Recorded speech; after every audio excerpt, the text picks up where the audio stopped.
Bismillahirrahmanirrahim. Assalamualaikum warahmatullahi wabarakatuh.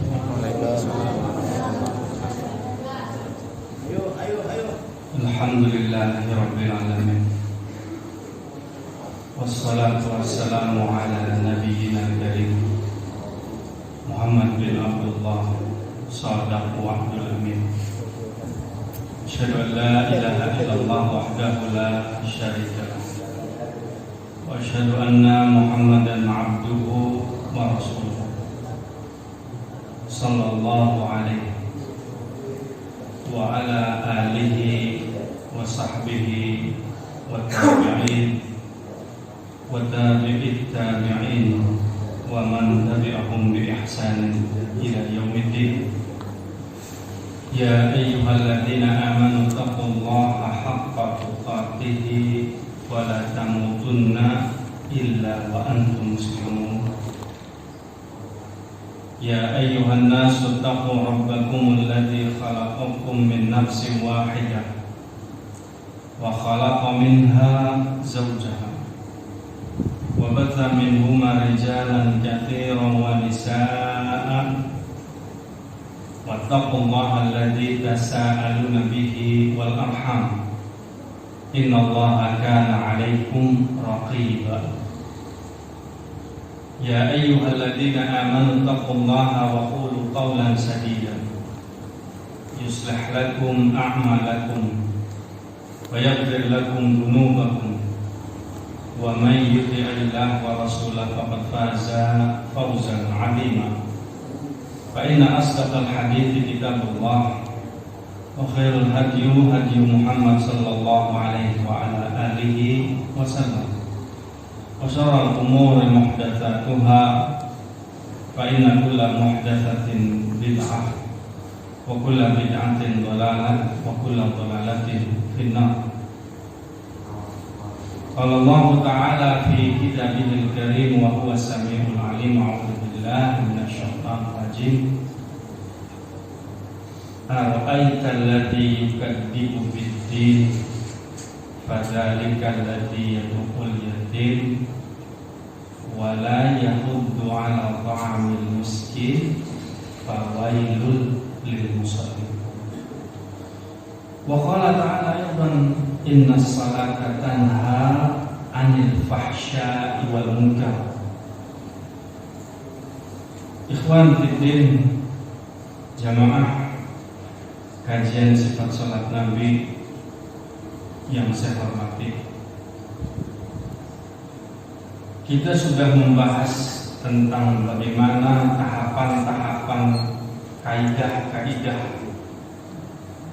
dari Nabi alaihi salatu wassalam tentang apa-apa saja yang perlu dilakukan ketika seseorang ingin melakukan ibadah salat.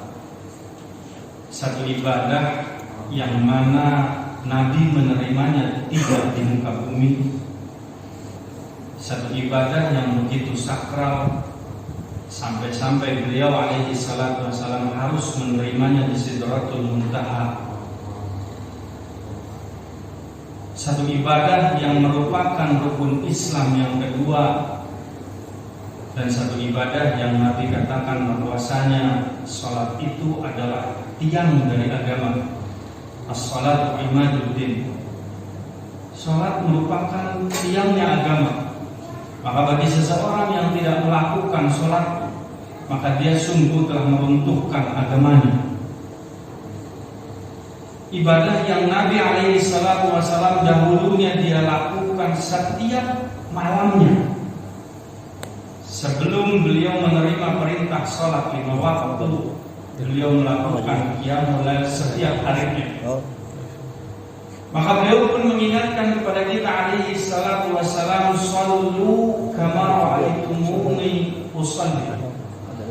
Kalau kita ingin salat yang benar, kalau kita ingin paham seperti apa salat itu yang disyariatkan oleh Allah Subhanahu wa taala, maka beliau alaihi salatu wassalam mengajarkan kepada kita, salatlah kalian sebagaimana kalian mendapati aku salat. Salat itu Allah syariatkan kepada Nabi alaihi salatu wasalam, dan Allah perjalankan nabinya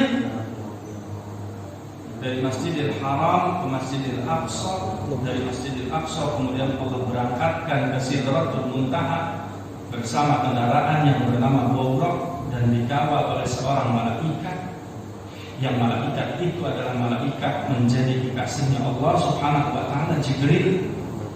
Yang mana ketika Allah Subhanahu wa taala mengatakan mencintai kepada seseorang yang ada di muka bumi,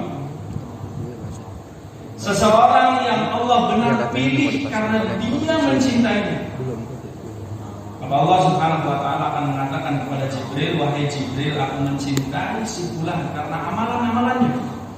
Allah sebutkan namanya di hadapan Ar-Rahman, di hadapan Allah Subhanahu wa taala, kemudian Allah perintahkan kepada Jibril untuk mencintainya. Jibril alaihi salatu wasalam memberikan informasi kepada seluruh malaikat yang berada di lapisan-lapisan langit. Seraya mengatakan bahwasanya ketahuilah oleh kalian bahwa Allah Subhanahu wa taala mencintai si fulan. Malaikat ikhwan yang jumlahnya berjuta-juta, yang kita sampai saat ini tidak pernah tahu berapa jumlah para malaikat. Yang ruangnya kalau kita di sini berkumpul mungkin ada ruang yang sangat luas kosong. Kan tetapi para malaikat dalam satu riwayat dijelaskan bahwa beliau berdesak-desakan di penghuni, di lapisan-lapisan langit sebagai penghuni langit dan penjaga-penjaga langit. Ikhwan fiddin rahimakumullah, kalau kita ingin menjadi orang yang dicintai oleh Allah Subhanahu wa taala, kita harus meniru gerakan-gerakan apa-apa saja yang dibaca oleh orang yang dicintai oleh Allah Subhanahu wa taala, yang sampai saat ini orang itu adalah Nabi kita alaihi salatu wassalam. Kita berusaha agar kita pun bisa mendapatkan cinta dari Allah Subhanahu wa taala. Amin ya rabbal alamin. Beberapa tahapan. Yang pertama, ketika beliau mencontohkan apa saja yang perlu dilakukan, kita sudah membahas bahwa beliau selalu ketika ingin sholat menghadap ke arah Ka'bah. Kita akan ulas terus setiap sesi agar ingatan kita dikembalikan. Kita sama-sama tawassul bil haq, kita buka kembali apa yang perlu kita telaah. Jangan sampai ketika kita mendapati di satu tempat kita ingin sholat, kemudian kita tidak tahu di mana Ka'bahnya, di mana arah kiblatnya. Menghadap Ka'bah itu adalah arah kiblat. Kemudian kita sudah membahas bahwasanya ketika Nabi alaihi salatu wasallam seraya menengadahkan wajahnya ke arah langit, beliau berharap agar kiblat itu berubah. Yang tadinya di Masjidil Aqsa, beliau ingin agar arah kiblat itu Allah arahkan ke Masjidil Haram. Maka Allah Subhanahu wa taala turunkan ayat fawalli wajhaka syatral Masjidil Haram wa haitsu ma kuntum fawallu wujuhakum syatrah. Allah tahu bahwasanya Nabi alaihi salatu wasallam berharap sekali bahwa kiblat itu berubah ke arah Masjidil Haram. Dan terbukti ketika ayat itu diturunkan, orang-orang dari suku Bani Salimah yang berada sekarang di Masjid Qiblatain yang masih diabadikan oleh pemerintah Arab Saudi, dua arah kiblatnya masih dilestarikan. Satu menghadap ke arah Masjidil Aqsa sebagai masjid awal arah kiblat. Kemudian setelah ada ayat Allah diturunkan, arah kiblat itu berubah ke Masjidil Haram. Dan keduanya masih ada, hanya saja saat ini yang arah ke Masjidil Aqsa sudah tidak difungsikan, yang sekarang difungsikan ke Masjidil Haram. Saat itu pada waktu sholat subuh, orang-orang dari Bani Salimah yang tadinya rukuknya ke arah Masjidil Aqsa kemudian berubah ke Masjidil Haram. Karena ada informasi diberitahukan oleh salah seorang sahabat Nabi yang lain bahwasanya arah kiblat sudah berubah dari Masjidil Aqsa ke Masjidil Haram. Kemudian Nabi alaihi salatu wasallam mengajarkan kepada kita tentang perlunya ketika dia ingin sholat, yang pertama qiyam, berdiri. Tentu sudah melalui tahapan abdasnya, wudunya secara sempurna. Apakah orang yang tidak mampu berdiri kemudian tidak diakui sebagai seseorang yang menegakkan sholat secara sah atau tidak? Kita sudah pernah bahas bahwa sholat yang berdiri lebih afdol daripada sholat orang yang duduk. Sholat orang yang duduk lebih afdol daripada sholat orang yang berbaring. Tetapi orang yang paling sempurna sholatnya adalah orang yang ketika sholatnya dia masih mampu berdiri di dalam sholatnya. Karena tahapannya adalah berdiri bukan duduk. Tahapannya adalah berdiri bukan berbaring. Apakah dikatakan sah atau tidak ketika dalam keadaan duduk? Tetap sah, hanya itu dalam koridor bagian-bagian uzur syar'i. Orang yang sudah tidak mampu lagi dalam keadaan qiyam, maka masih ada perintah sholat sampai nyawanya hilang dari badannya. Maka dia masih disyariatkan sholat. Tidak mampu berdiri, silakan duduk. Tidak mampu duduk, silakan berbaring. Setelah dia berdiri, maka sholat itu juga perlu adanya menghadapkan wajah ke tempat sujudnya. Menghadapkan wajah ke tempat sujud. Jadi kalau orang sholat itu jangan ke arah depan wajahnya, jangan ke arah atas wajahnya, jangan ke arah kanan wajahnya, jangan ke arah kiri, tetapi tetap pandangkan mata kita ke tempat sujud kita. Pandangkan tempat mata kita, adanya syariat menghadapkan wajah ke arah tempat sujud. Kemudian mengangkat kedua tangan. Mengangkat kedua tangan artinya perlunya seseorang itu kalau mau mengucapkan takbiratul ihram, tangannya diangkat. Jangan hanya ketika mau takbiratul ihram tangannya malas sekali diangkat. Nabi mengajarkan fakabbir, takbir itu diangkat kedua tangannya. Tidak hanya begini Allah. Angkat tangannya, apa susahnya mengangkat tangan? Kalau kita mau olahraga, kita mau mengangkat tangan. Ketika menghadap Allah Subhanahu wa taala kayak berat mengangkat tangan. Allah. Apa ini sholat di sini? Ada keutamaan. Contohnya satu orang, Nabi kita alaihi salatu wassalam. Kita sudah tahu syariatnya, shollu kama ra'aitumuni usolli. Ketika kita mengangkat tangan di sini, Nabi siapa yang mencontohkan untuk sholat mengangkat tangannya di sini? Nabi mencontohkan sejajar dengan daun telinga atau searah dengan pundak. Maka kita disyariatkan untuk mengangkat tangan di atas sejajar dengan pundak atau di bawah daun telinga. Itu yang dicontohkan oleh Nabi alaihissalam. Para masyayikh menjelaskan, para masyayikh mengarahkan agar kita tidak salah menafsirkan atau mensyarahkan hadis. Maka beliau berusaha dengan jalan-jalan salaful ummah agar jangan salah memahami. Berdiri dulu sampai sempurna. Jangan sampai ketika mau berdiri belum sempurna berdirinya, sambil masih melangkah tangan sudah takbir.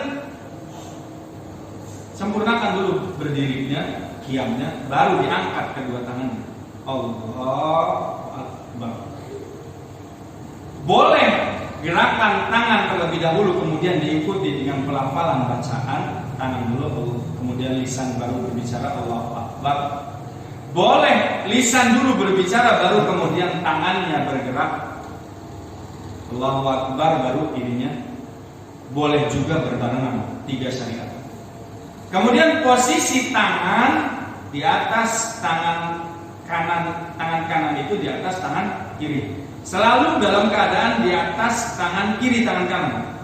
Dan 3 posisi di atas punggung atau punggung tangan kiri. Kemudian di pergelangan tangan serta di pangkal lengan. Di pangkal lengan. Ikhwan fiddin rahimakumullah.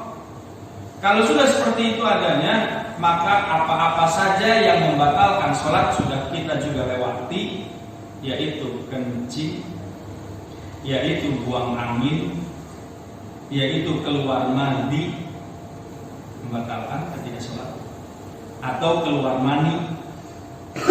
Maka dia harus memperbaiki wudhunya kembali.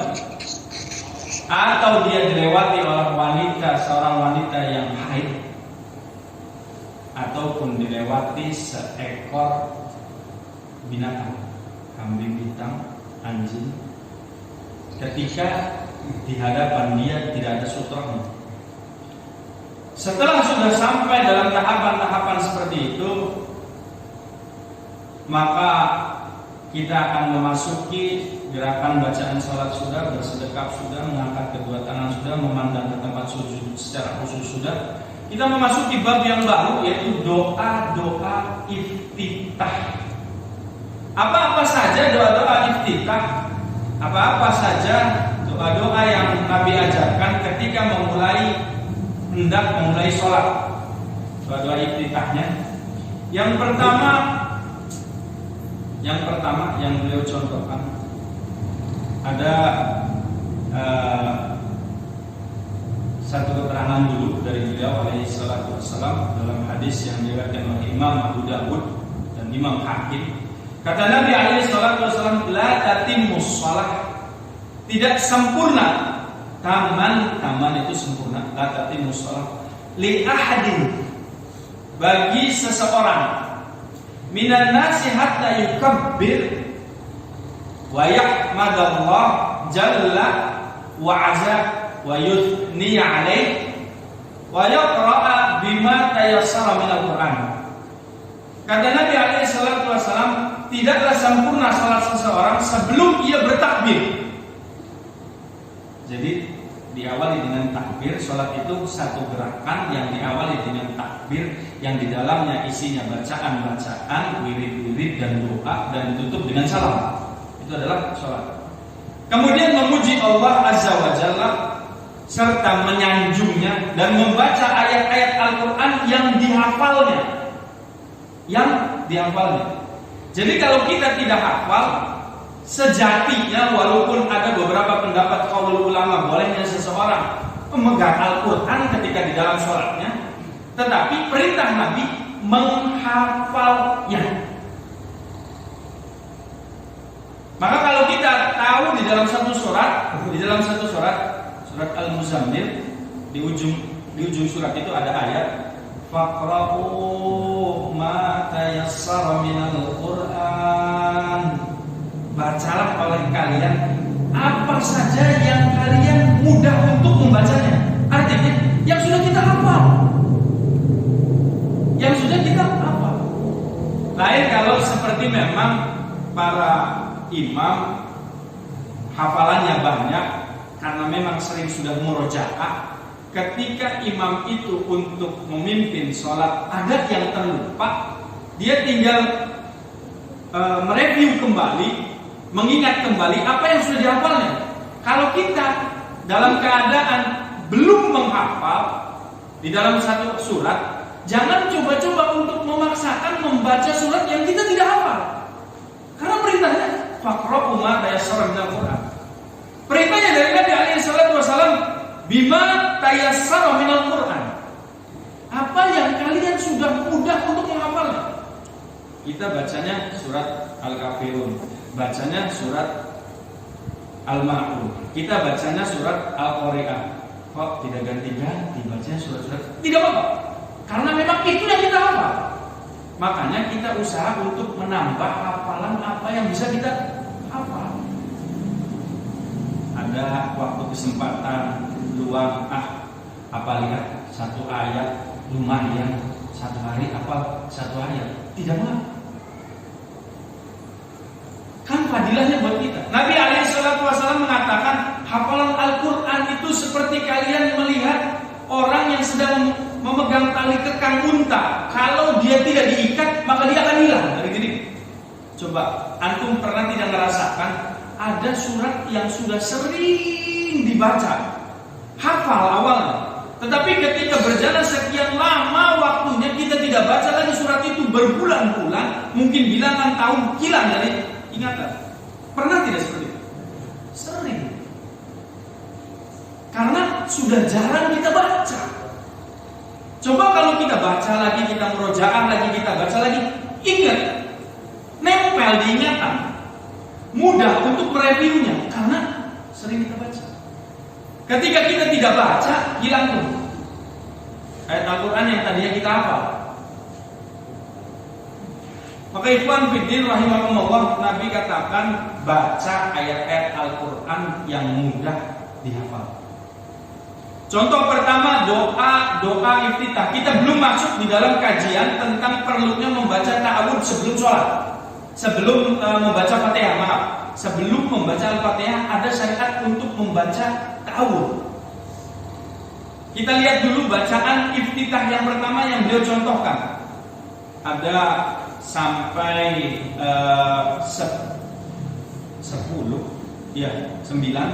9 bacaan, dan kalau dilengkapi bisa sampai 12 bacaan. Ada yang ditambah keterangannya, ada yang dikurangi. Contoh pertama dari Nabi alaihi salatu wasallam, bacaan iftitah yang pertama, Allahumma ba'id baini wa baina khataayaya kama ba'adta bainal masyriqi wal maghrib. Allahumma naqini min khataayaya kama yunaqqa thawbul abyadu minad danas. Allahumma ighsilni min khataayaya bil ma'i wa thalji wal barad. Ya Allah, jauhkanlah diriku dari kesalahan-kesalahanku. Ada permintaan tidak di sini? Ada permintaan tidak?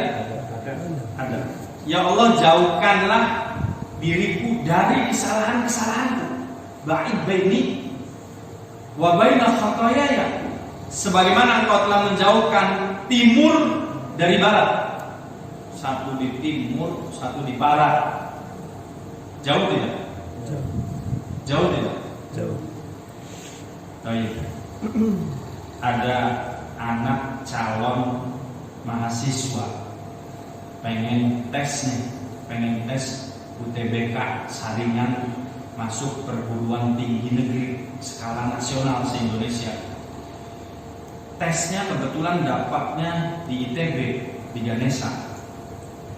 Dia ngambil tempat untuk tinggalnya, datang sehari sebelum pelaksanaan tes di Margahayu, di ujung Berung.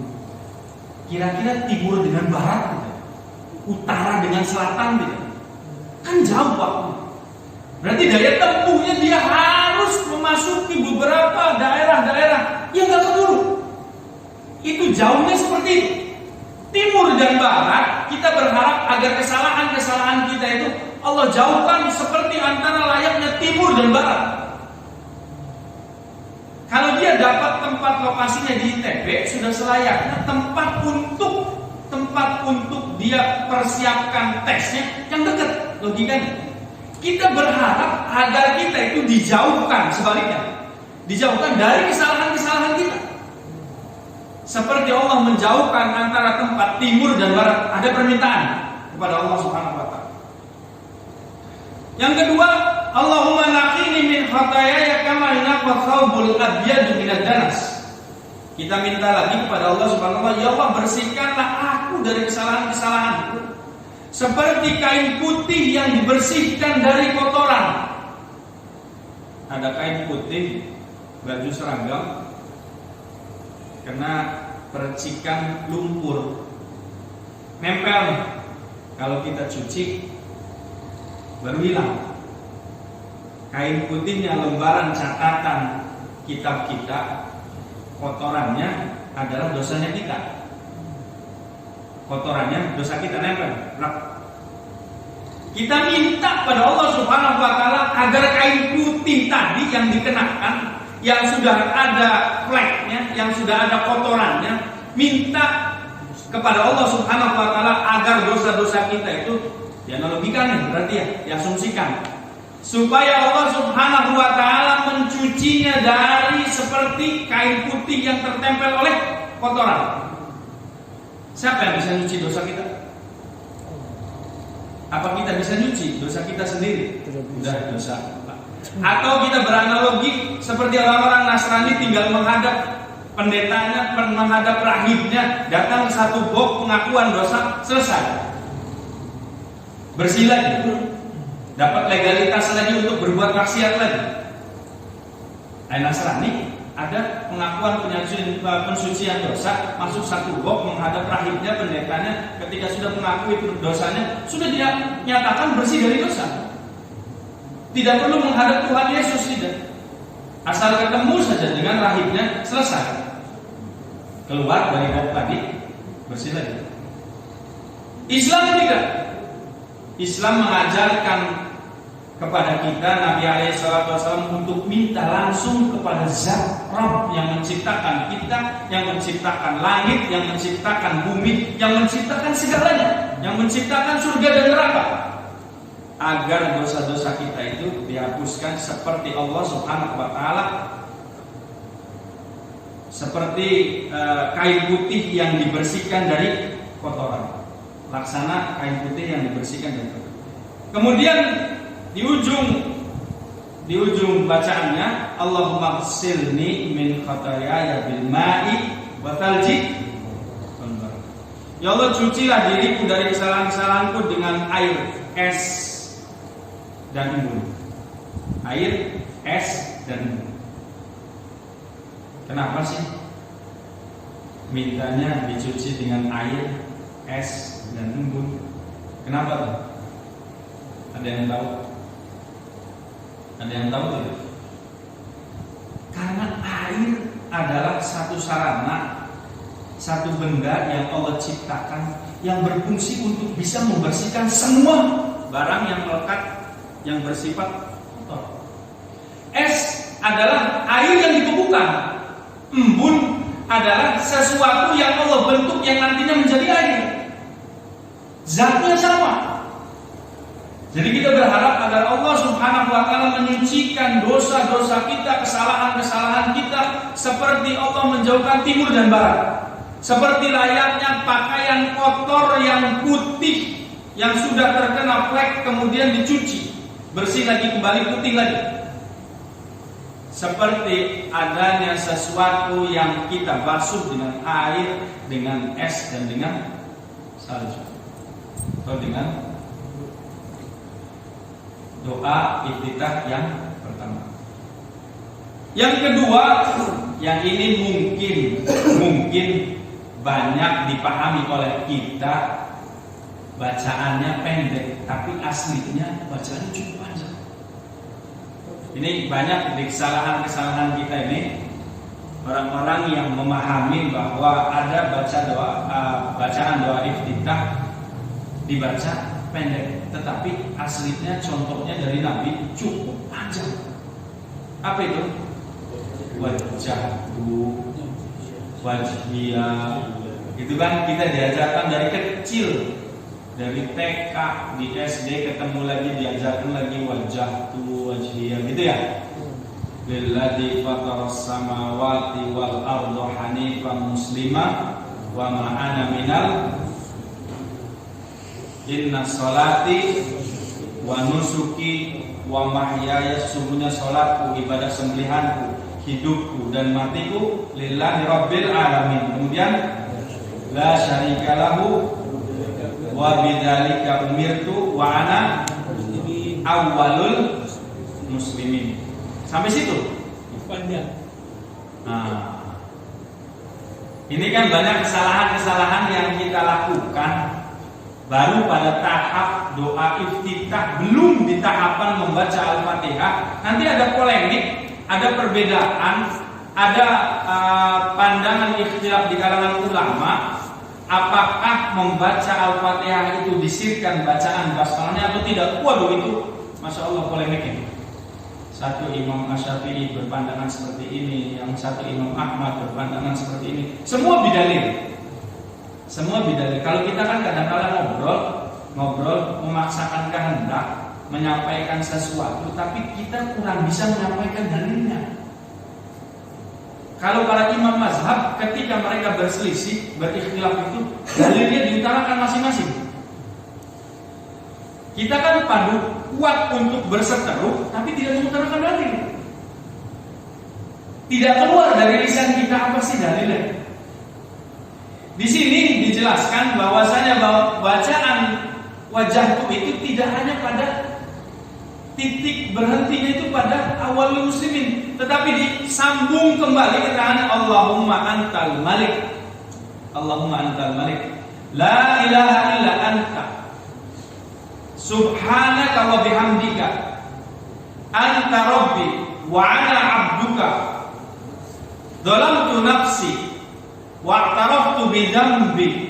Kalau kita mau baca wajahku, faghfir li dhanbi jami'an innahu la yaghfiru dhunuba illa anta wahdini li ahsanil akhlaq la yahdi li ahsaniha illa anta wasrif anni sayyi'aha la yasrifu anni sayyi'aha illa anta labbaika wa sa'daik wal khairu kulluhu fi yadaik wasyarru laysa ilaik wal mahdi man hadait ana bika wa ilaika la manja wa la malja'a minka illa ilaik tabarakta wa ta'alaita astaghfiruka wa atubu ilaik.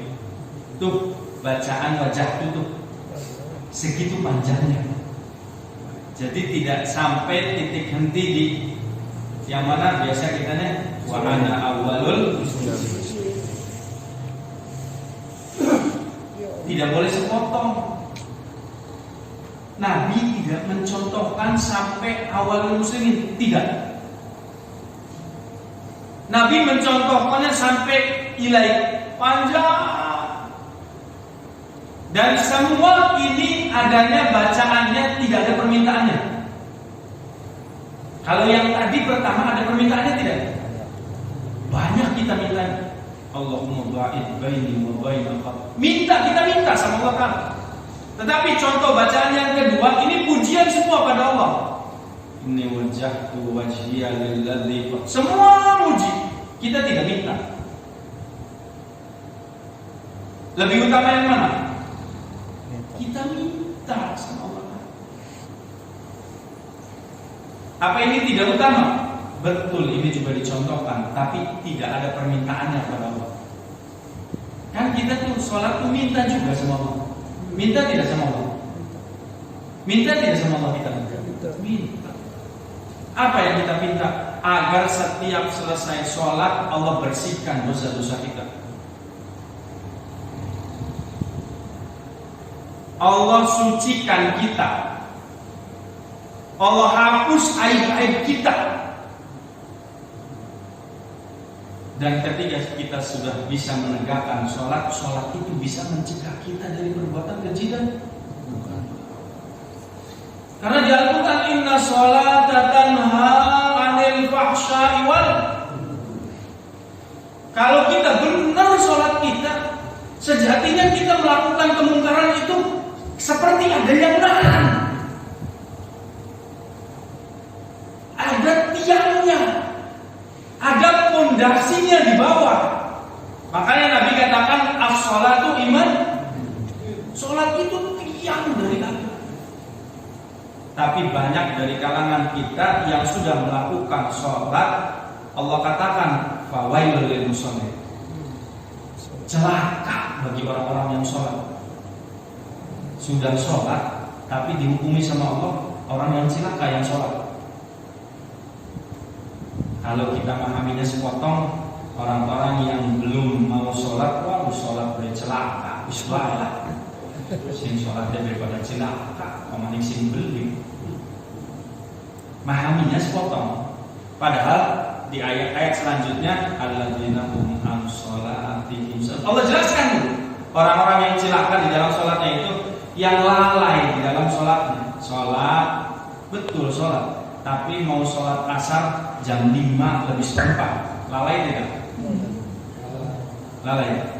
Sholat, tapi dari mulai takbiratul ihram sampai salam hatinya tidak pernah hadir. Lalai tidak sholatnya? Lalai tidak di sholat? Sholat benar sholatnya, gerakan-gerakannya benar. Tapi ketika sholat selalu saja tidak pernah tumanina gerakan-gerakan. Kita udah pernah bahas nih, janganlah diantara kalian, kata Nabi, orang-orang yang melakukan sholat yang sholatnya duduknya seperti anjing yang kemudian wajahnya seperti musang menoleh, apalagi yang ketika sujudnya seperti ayam yang mau mati. Masih ingat ya? 3 binatang yang Nabi sebutkan yang dilarang bagi seorang muslim ketika dia melakukan sholat. Sujud seperti baru nempel kening di tempat sujud langsung diangkat lagi. Itu seperti ayam yang mati. Kemudian duduk di antara 2 sujud, tetapi bokongnya diletakkan di tengah-tengah, tidak ditopang oleh kakinya, tidak iftiros dan tidak tawarruk. Itu seperti orang yang apa? Seperti orang yang duduknya laksana anjing. Kemudian sholat betul, tapi wajahnya tidak memandang ke tempat sujud. Ada orang lewat, lihatin, ih asik, sama kayak lagi nyawang, kayak lagi midang. Sholat, tapi wajahnya, ih ada orang lewat diikuti, kadang melihat ke atas. Ada tidak yang seperti itu?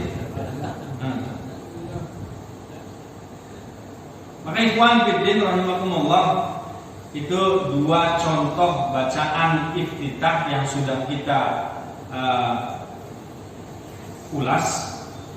Pada yang ketiga, contoh bacaan doanya sama dengan doa di atas, tetapi tanpa kalimat anta rabbi wa ana abduka. Di mana? Di yang wajahku anta rabbi wa ana abduka. Jadi 3 contoh bacaan, sudah 3 contoh bacaan, hanya dihilangkan anta rabbi wa ana abduka, berarti wajahku.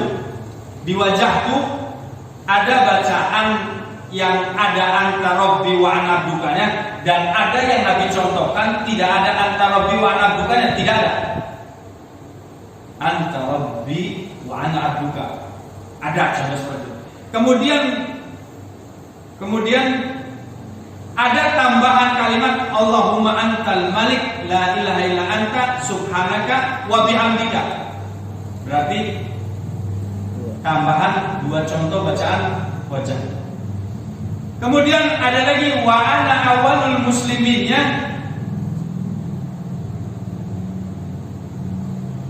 sama dengan doa di atas sampai dengan kalimat wa ana awwalul muslimin.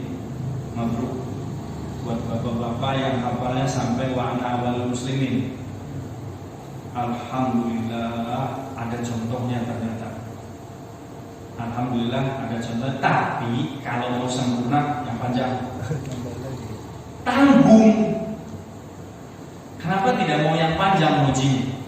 Cuma sampai wa ana awwalul muslimin. Kalau mau wajah terus sampai ke bawah, lebih sempurna tidak? Lebih sempurna, lebih banyak mujinya. Kalau yang dicontohkan seperti itu ya sudah saja, jangan dibahas sempurna atau tidaknya, kan ada contohnya. Yang mau hafal doanya yang pendek-pendek ya sudah, tidak apa-apa. Nanti ada yang bacaan doanya Allahu akbar kabira walhamdulillahi katsira subhanallahi bukratan, dan sampai di situ saja. Pendek tidak? Tapi masyhur. Doa bacaannya pendek, tapi ternyata disyariatkan. Ada contohnya? Ada. Kemudian yang kelima, Allahumma hdini li ahsanil akhlaq. Menambah dengan kalimat Allahumma hdini li ahsanil akhlaq wa ahsanil a'mal. Yang tadi tidak ada wa ahsanil a'mal. Ini wa ahsanil a'mal la yahdi li ahsaniha illa anta wa qini sayyi'al akhlaq wal a'mal la yabqi sayyi'aha illa anta. Panjangnya. Panjang tidak Pak? Anama hafalnya yang pendek saja. Yang panjang-panjang hafalinnya susah. Jadi yang mana? Ya Allah akbar kabiro. Berapa tahun sholat Allah akbar kabiro baik? Ya ada kayak 20 tahun sih. Allahumma baik baini tidak apa. Allahumma baik baini dari mulai akil balik sampai umurnya 50 tahun tidak apa-apa. Duh Ustaz, kalau ngaji di ibu-ibu ya nyarinya aneh, yang pendek baiklah. Yang mana Bu? Yang wajah tuh. Oh iya guys. Karena hafalnya yang pendek, yang wajah tuh. Sampai mana? Yang muslimin. Oh iya wis. Hafalnya sampai wa ana awalul muslimin. Ada yang wa ana minal muslimin. Anda tidak tahu nih. Anda belum tahu contohnya wa ana minal muslimin. Hadisnya dari yang mana? Wa ana minal muslimin. Kita karena tahunya di sini yang ada keterangannya wa ana awalul wa ana minal muslimin itu dari mana contohnya, munculnya dari mana? Anda belum tahu sama saya ini. Mungkin dari abauna wa jadduna karena kebiasaannya wa ana minal muslimin. Yang keenam Yang keenam, subhanakallahumma bihamdik wa tabarakasmuka wa ta'ala jadduka wa la ilaha ghairuk. Pendek tidak? Ada tidak yang mendawamkan sunnah bacaan iftitahnya yang ini? Alhamdulillah. Ini kan pertanyaannya seperti itu. Ini sunnah. Ini ada contohnya. Tapi berapa banyak dari kalangan kaum muslimin yang mendawamkan bacaan doa iftitah yang ini? Berapa banyak? Kita kan sukanya karena kita ada kebiasaan. Ini wajah tuh, Allahu barakabiro, Allahumma ba'id baini. Ini tidak. Paling banyak nih patronnya yang kita contohkan. Ya, ini terus ya kita. Betul. Ada tidak yang ini? Sudah masuk. Ada juga. Terus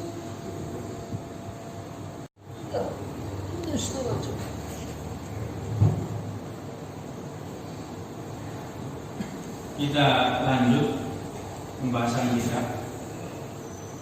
Jadi dari beberapa pembahasan tentang masalah doa-doa iftitah, ada banyak contoh dari Nabi SAW. Tidak hanya saja Allahumma ba'id baini, tidak hanya saja ini wajahku, tidak hanya saja Allahu akbar kabira, tetapi ada beberapa contoh-contoh yang buat kita tidak begitu akrab untuk kita dawamkan di dalam sunnah bacaan sholat kita.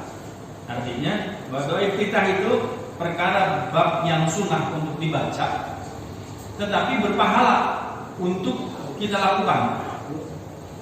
Tidak membatalkan atau tidak menjadi tidak sahnya sholat seseorang ketika orang itu tidak membaca doa iftitah. Tidak seperti itu pandangannya. Boleh saja orang itu langsung membaca Al-Fatihah dari mulai ta'awud ataupun dari mulai basmalah, ataupun dia hanya membaca dari mulai alhamdulillah, sholatnya tetap sah.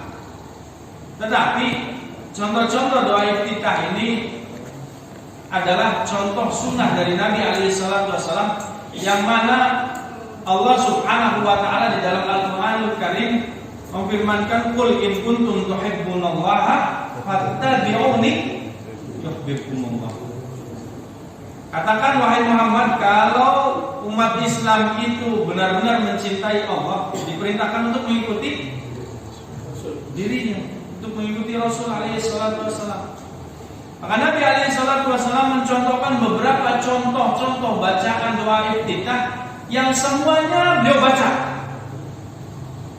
Artinya Nabi membaca doa Allahumma ba'id baini, Nabi membaca doa ini wajahku, Nabi ini wajahku, wajahku wajhiyah, Nabi membaca doa Allahu akbar kabira, Nabi membaca Allah alhamdulillah hamdan. Semuanya beliau contohkan. Semuanya beliau contohkan. Makanya kalau antum melakukan sholat jenazah, ini masih bab sholat, anak tambahkan. Ada beberapa contoh bacaan ketika takbiratul ihram yang ketiga, ketika takbir yang ketiga, saat mendoakan si jenazah. Ada yang kita pinta untuk kita, ada yang kita pinta untuk Allah maafkan si mayit. Dalam riwayat Imam Ahmad, doa untuk jenazah apa? Allahumma ighfir li hayyina wa mayyitina Ya Allah maafkan, ampuni di antara kami yang hidup dan mayit. Di antara kami, mayyitina dan mayit kami. Wa syahidina wa ghaibin. Tapi Nabi juga mencontohkan, Allahumma ighfir lahu warhamhu wa'afihi wa'fu anhu. Riwayat Imam Muslim. Ya Allah ampuni dia. Ya, sayangi dia. Itu buat mayit semua. Allahumma ighfir lahu warhamhu wa'afihi wa'fu anhu. Terus kembalinya kepada si mayit. Riwayat Imam Ahmad, kitanya ada minta, Allahumma ighfir li hayyina wa mayyitina wa syahidina wa ghaibina wa saghirina wa kabirina wa dzakarina wa unsana.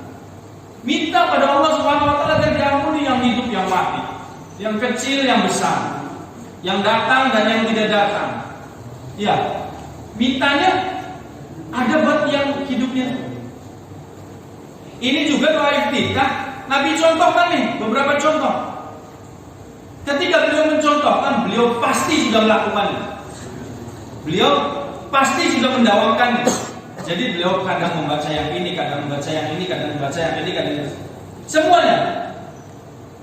Seberapa jauh, seberapa kuat, seberapa intens kita bergaul dengan sunnah Nabi kita. Apakah kita hanya membaca doa yang hanya Allahumma ba'id baini, atau kita hanya membaca Allahu Akbar kabira, atau kita hanya membaca wajah tu wajiyah, yang lainnya kita tinggal sunah-sunah. Ini loh, ada contohnya yang ini. Subhanakallahumma wa bihamdika wa tabarakasmuka wa ta'ala jadduka wa la ilaha ghairuk. Ada yang mendawamkan ini? Tidak. Alhamdulillah. Masih ada yang mendawamkannya. Jadi ada contoh-contohnya. Kadang kitanya sukanya yang itu saja, benar tidak? Ya. Kita sukanya yang Allahu Akbar kabira. Saat yang akrab saat sama kitanya. Ya iya, karena kitanya tidak terbiasa untuk mendawamkan yang ini, ya tidak akrab dengan kita. Baik. Nabi Shallallahu Alaihi Wasallam juga mencontohkan seperti yang ini, kemudian ditambah La ilaha illallah 3 kali. La ilaha illallah, la ilaha illallah. Ada tidak doa kita seperti itu? Subhanallah. Sampai sekian puluh tahun kita tidak pernah baca doa kita itu. Betul. Kemudian ditambah Allahu Akbar kabiro di 3 kali. Allahu Akbar kabiro, Allahu Akbar kabiro. Ada yang mendawamkan seperti ini? Ya Allah, jauh. Kita tidak membaca yang ini sekian puluh tahun, kita tidak pernah baca. Bahkan kita belum kenal bacaan itu. Betul tidak? Ya. Banyaknya, ya kita tahu itu terus. Kita tidak pernah mau buka, kita tidak pernah punya himah untuk mau tahu di mana sih hadisnya nabinya, di mana sih contohnya, yang mana sih contoh bacaannya. Kemudian yang selanjutnya Allahu Akbar kabira walhamdulillahi katsira wa subhanallahi bukratan wa asila. Anda yakin 100% di ruangan ini hafal semua? Pendek, akrab dengan kita bertahun-tahun mendengarnya. Kayak kita sholat di masjid-masjid Pemda, bacaannya Jumat pasti Al-Aqsa, rakaat kedua Al-Ghasyiyah. Betul?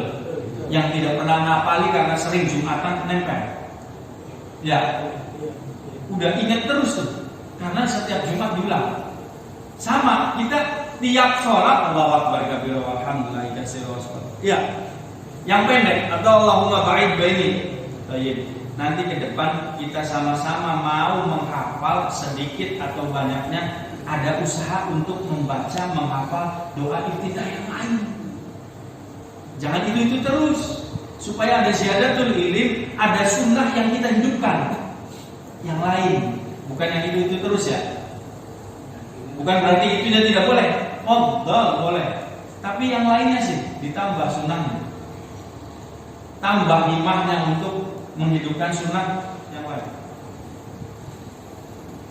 Ada lagi contoh bacaan yang pendek. Alhamdulillah hamdan katsiran thayyiban mubarakan fi. Dah segitu. Jadi jangan punya alasan tidak baca doa iftitah karena imamnya baru takbir langsung alhamdulillahirabbil alamin, kayak tidak ngasih kesempatan. Ada imamnya yang basmalahnya jahar baru takbir bismillahirrahmanirrahim alhamdulillahirabbil alamin. Ada iftitah yang pendek nih. Alhamdulillahirabbil alamin. Selesai. Kita sudah baca doa iftitah. Kita bisa mendengar bacaan imam. Kita tidak tertinggal Fatihah imam. Kita bisa mengikuti setiap makharijul hurufnya yang keluar dari imam. Baik, itu sudah berapa contoh bacaan? Berapa?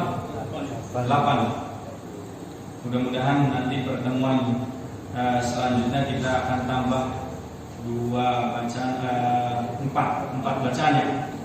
4 bacaan yang selanjutnya mengenai doa iftitah. Semoga ada manfaatnya buat yang menyampaikan dan bagi antum sekalian.